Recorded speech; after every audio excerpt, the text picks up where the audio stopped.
አመሰግናለሁ። ሰላም ለሁሉም ይሁን። ሁልጊዜ እንደምለው እናትዬ የሌሎች ሰላም የኔ ሰላም እንደሆነ ስለማቅ እርግጠኛ ነኝ 100% ሁሉም ሰላም ሆኖ ብቻዬን መረበሽበት፣ ብቻዬን የምጨነቅበት፣ ብቻዬን ሌላ መከራ ውስጥ የምገባበት ነገር የለም። ዓለም ሰላም ከሆነች አንተም ሰላም፣ አንቺም ሁላችንም ሰላም እንሆናለን። ታዲያ ይሄን ኬት ልናገኝ እንችላለን ከተባለ ፈልጎ የሚገኝ አይደለም፣ በእያንዳንዳችን ውስጥ ያለ እውነት ነው። ይህንን ደግሞ የምርጫ ጉዳይ ነው። እኔ ማን ነኝ ብለህ ራስን መጠየቅ። ምን ላደርግ እችላለሁ? ለሰላም፣ ለፍቅር፣ ለአንድነት፣ ለሰላም ምን ማድረግ እችላለሁ ብለህ ካስብክ ሌሎች ጋር እጅህን መጠቆም ትተህ ራስን መክሰስ ጀምር። ራስን መጠየቅ ጀምር። ራስን መውቀስ ስትጀምር ታገኘዋለህ። እህቴ ወንድሜ፣ እንግዲህ ይሄንን ካልኩ በኋላ መቼስ ያው ከራሴ አላልፍም ወይ ከቤቴ። ከዛ ውጭ ያለው መልእክቱ እንግዲህ የገባው ይገባዋል፣ የተረዳ ይረዳል፣ ያልተረዳ ደግሞ ዶናይ ዶናውስ የሚባል አባባል አለ። በአንደኛው ጆሮ ሰማና በአንደኛው ታወጣዋለህ። የሚያስፈልግ ከሆነ ወደ አይምሮ ሄደ ልብ ላይ አስቀምጠው። ሁላችንም እንድንተገብረው የሚመስል እንጂ የማይሆን ነገር ለማድረግ አንጣር፣ አንድከም። እዚች ምድር ላይ ያለን ሰዎች በሙሉ እውነቱን ብንረዳ ኖሮ የምንፈልገው ፍቅር፣ ሰላም፣ ሁላችንም ደስ ብሎን ነው የምንፈልገው። ታዲያ የአንዱን ደስታ ነጥቆ የራስ ደስታ ማድረግ አይቻልም። የአንዱን ፍቅር ነጥቆ የራስ ፍቅር ማድረግ አይቻልም። አንዱን አስርቦ መጥገብም፣ አንዱን አስለቅሶ መደሰት መሳቅም አይቻልም።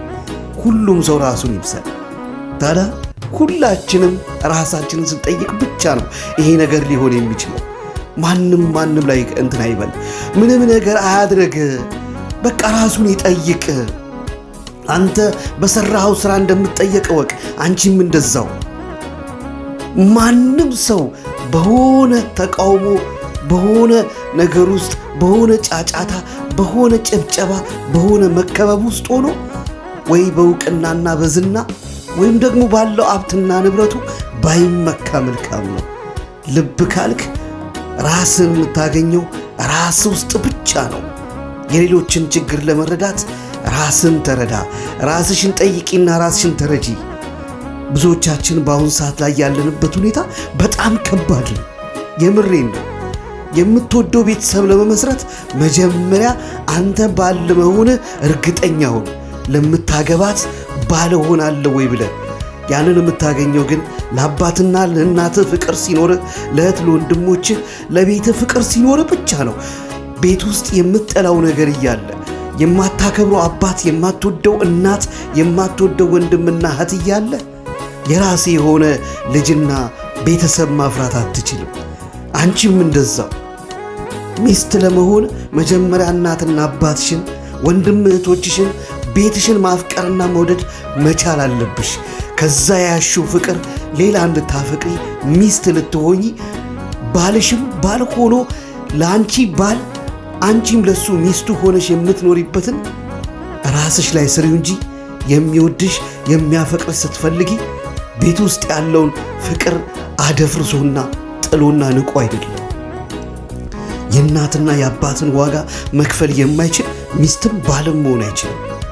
እናትና አባት ጠቁረው ሁለት ፀጉር አውጥተው ጎብጠው እዚህ ያደረሱኝን ዋጋ ሳልከፍል ለአንቺ ባል መሆን አልችልም። አንቺም እንደዛው ለእናትና ለአባትሽ ቦታ ከሌለሽ፣ ፍቅርና ሰላም ከሌለሽ፣ ለአባትሽ ለእናትሽ ክብር ከሌለሽ እኔን ማፍቀር አትችይም። ውሸታም ነሽ።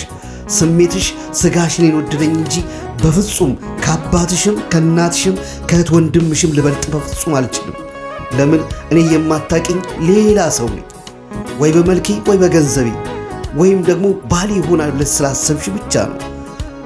ባልሽን ለማግኘት መጀመሪያ የአባትና የእናትሽን ዋጋ ክፈይ።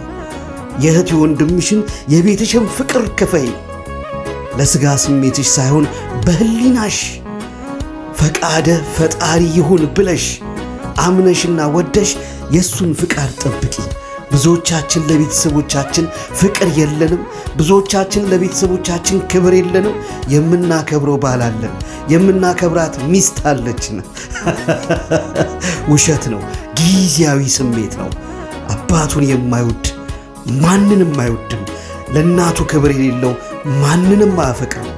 ለወንድሙም ለእህቱም ክብር የሌለው ለቤቱ ፍቅር የሌለው ማንንም መውደድም ማፍቀርም አይቻልም። ውሸት ነው። ስለዚህ ሁላችንም ራሳችንን ጠይቅ።